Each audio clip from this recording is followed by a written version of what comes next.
Tapi saya budak nakal lah, saya tulis semuanya. Sebab kalau saya tak tulis, sekarang sudah tak ingat apa-apa lagi lah. Nah, yang berikutnya adalah quwwatud dafi' dini. Ada motivasi kuat untuk sahabat menghafal. Sebab mereka ingat dan sedar bahwa hadis ini adalah bagian daripada agama. Jadi motivasi sangat kuat untuk mereka menghafal. Tahriduhu iyahum sallallahu alaihi wasallam iyahum ala hifzi hadisihi. Berikutnya lagi adalah Nabi pun sering menggalakkan mereka untuk menghafal. Balighu anni walau ayah, misalkan. Nabi sering nadharallahu imra'an sami'a minni hadisan faballaghahu kama sami'a. Nabi galakkan para sahabat untuk menghafal dan menyampaikan hadis. Dan perintah Nabi selalu dipegang kuat oleh para sahabat. Ini juga menjadi motivasi mereka untuk menghafal. Sohbatuhum li Nabi sallallahu alaihi wasallam wa du'ahu lahum. Mereka bersama Nabi, mulazamah ke Nabi juga memberikan mereka penghafalan yang kuat. Kita duduk dengan seorang guru, kita tanpa sedar, kita ingat semua apa yang dia ucapkan. Kalau kita cinta sangat sama dia lah. Macam kita cinta dengan anak kita, jumpa dengan teman, kemudian kita cerita tentang anak kita dari A to Z, ingat semua, padahal kita tak hafal pun. Tapi karena cinta kita, sohbah kita kepada dia, menyebabkan kita ingat semua. Begitu juga para sahabat yang cinta sangat dengan Nabi SAW, hari-hari selalu bersama Nabi. Maka ketika Nabi meninggal dunia, jumpa dengan tabi'in, mereka secara naturally keluar untuk menceritakan apa yang mereka dengar dan apa yang mereka saksikan daripada Nabi sallallahu alaihi wasallam. Akhzuhum al-mubashir anhu sallallahu alaihi wasallam makanatul hadis fil Islam, muayyashatuhum zuruful hadis, ittiba'ul Nabi sallallahu alaihi wasallam al-wasail tarbawiyah wa ta'limiyah. Termasuk perkara yang membuat para sahabat hafal hadis adalah Nabi sendiri menggunakan teknik pengajaran yang berkesan. Teknik pengajaran yang berkesan antara lain lam yakun yasrudul hadis sardan. Nabi tak pernah cakap cepat, Nabi pelan-pelan cakap. Lau addahul ad la addahu. Kalau ada orang nak menghitung kalimat yang Nabi ucapkan pun boleh dia kira. Sebab Nabi gunakan pelan-pelan. Tak seperti yang saya lakukan sekarang ini, cepat cakap, cepat sangat kan. Tak, Nabi pelan. Sehingga sahabat pun dengar senang dan boleh terus hafal. Lam yakun yutilul ahadis. Nabi pun tak bincang hadis panjang-panjang. Tak panjang, satu kalimat saja, berapa kalimat saja. Sebab Nabi punya jawami'ul kalim. Satu kalimat ringkas tapi padat. Ini yang digunakan oleh Nabi juga. Lalu Anahu sallallahu kasiran ma yu'idul hadisa salasa marrat. Nabi juga sering ulang-ulang hadis. Berkali-kali Nabi ucapkan supaya sahabat boleh ingat dan boleh sampaikan. Juga uslubul hadisin nabawi, itu uslub yang digunakan oleh Nabi. Kitabatul hadis yang terakhir adalah Nabi juga benarkan kita menulis hadis dan para sahabat menulis hadis. Antara tulisan yang paling awal, yang paling masyhur para sahabat menulis hadis adalah As-Sahifatus Sadiqah.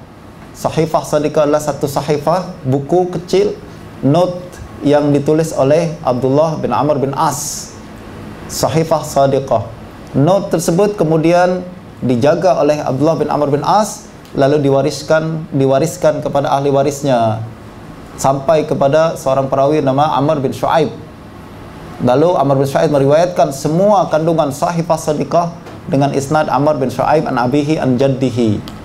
Namun di kalangan mutaqaddimin mereka membincangkan sama ada hadis ini sahih, sanad ini bersambung ke atau tak bersambung. Sebab isunya adalah hadis-hadis kitab ini tidak didengar direct dibacakan oleh Abdullah bin Amr bin As. Tadi kita bincangkan, ada yang wijadah, jumpa ada yang dibacakan.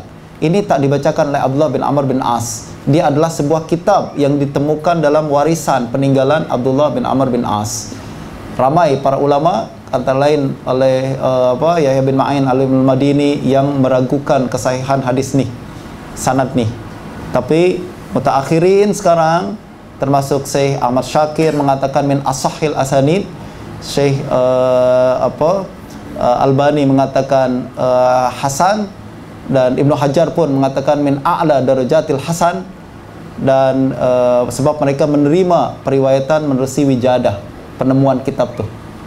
Sementara mutaqaddimin dulu mereka ramai yang tidak menerima ini. Imam Tirmizi sering mensahihkan riwayat isnad Amr bin Shu'aib an abihi an jaddihi kalau perawi daripada Amr bin Shu'aib siqah. Lalu kemudian Ibnu Khuzaimah juga seperti itu, Daruqutni juga seperti itu, tapi murid Ibnu Khuzaimah, Ibnu Hibban melemahkan semua riwayat Amr bin Shu'aib an abi an jaddihi. Dia tak dimasukkan dalam sahih Ibnu Hibban. Imam Hakim dalam Mustadrak, dalam pertengahan pertama Mustadrak, beliau tak berhujjah dengan riwayat Amr bin Shu'aib an abi an jaddihi, tapi pertengahan kedua beliau mula berhujjah dengannya. Nah, ini banyak perbincangan berkenaan dengan sanad tersebut. Dan berapa kitab tersebut selain Sahifah As-Sadiqah, Sahifah Ali bin Abi Thalib, Sahifah Sa'ad bin Ubadah, dan belum lagi kitab-kitab yang diutus dan dikirim oleh baginda Nabi sallallahu alaihi wasallam kepada orang-orang tertentu. Masa kita sudah habis, tuan-tuan dan puan sekalian. Insyaallah kita akan berjumpa kembali pada minggu hadapan. Minggu hadapan ke betul lah? 2 minggu hadapan. 2 minggu hadapan. Insyaallah kita akan berjumpa kembali dalam 2 minggu hadapan. Kita coba membaca dan melanjutkan perbahasan kita Al-Mabhathus Tsani fi sifati man tuqbalu riwayatuhu siwa sahabah. Kita baru masuk dalam ilmu rijal, jarh wa ta'dil. Tadi semuanya udul. Sekarang kita baru masuk dalam kaidah jarh wa ta'dil. Insyaallah perbahasan yang sangat menarik dan sangat penting untuk kita ketahui. Wallahu a'lam. Wabillahi taufiq wal hidayah. Assalamualaikum warahmatullahi wabarakatuh.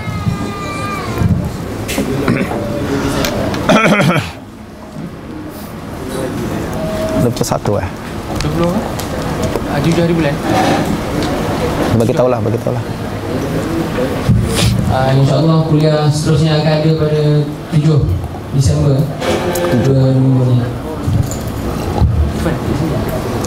Tempat Dewan sebelah belakang ni.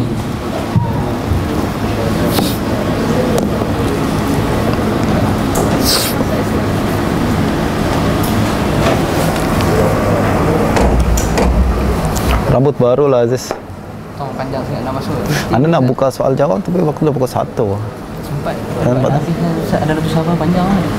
Panjang. Karena baru dapat result Ustaz. Alhamdulillah dah okey. Pergi ke Saudi? Tak. Buat di USIM punya periksa lah, SEM pertama. Anda tak layak di USIM lah. Kita mesti keluar Saudi.